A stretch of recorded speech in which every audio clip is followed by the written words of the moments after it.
what are our thoughts and how do they create experiences in our lives? Is there some kind of a synergy that goes here? Well, yeah, it's basically the idea of self-sabotage. People think that a simple example of a self-sabotaging behavior where we're creating our reality, we're creating our destiny, is if you're speeding on the freeway and you get a traffic ticket. You created that. You were speeding. You didn't have to do it. You decided you wanted to do it. You decided it was going to be fun, or that you needed to, or you thought you were in such a hurry you had to get somewhere right away. And so you end up getting a speeding ticket, and the speeding ticket costs you a lot of time because now you're sitting on the side of the road for a half hour dealing with getting the ticket. Then you've got to pay money for the ticket. Then you got to go to traffic school. Then you might have an increase in your car insurance premiums. So this is something that you created by the choice you made. So it's a self-sabotaging behavior. And so we do this all the time when, in my book I talk about a huge list of self-sabotaging behaviors when we're late for important appointments, when we procrastinate and don't put our best foot forward. There's a million ways in which we make choices that create outcomes that either propel us towards the future that we want or create potholes and obstacles in our path that prevent the future that we want.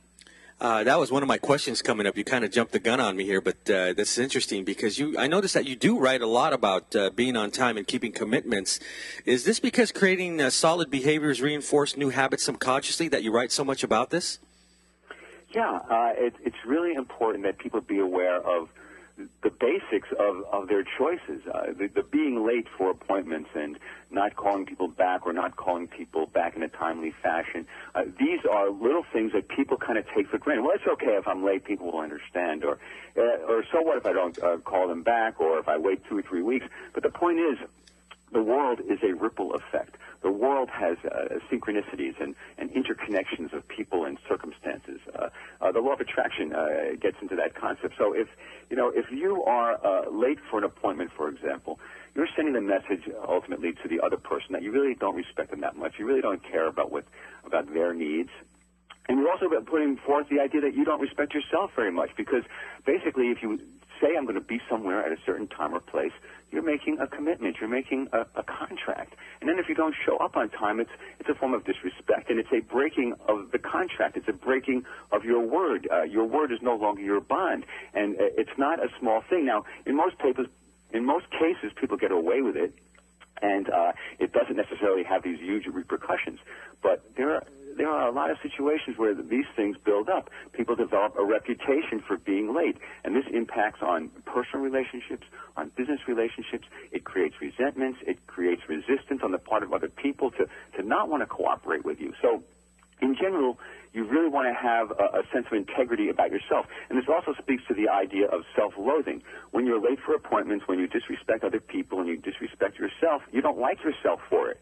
And if you don't like yourself for it and you feel guilty and ashamed on some level for really not living up to your commitment, then that builds up the self-loathing, and then the self-loathing builds up the subconscious tendencies to further self-sabotage, and it's a repeating cycle of self-fulfilling prophecies of negativity. So you really do want to get your mind into a constant, disciplined idea, a regimen of right-minded actions, right-minded behaviors, right-minded thinking, all of which makes you feel good about yourself, makes other people feel good about you, and then they're going to want to cooperate with you. You're not going to do self-sabotaging, stupid, impulsive things, and ultimately the universe will synergize with your conscious desire to manifest wonderful things in your life, abundance and success and prosperity, and it will happen.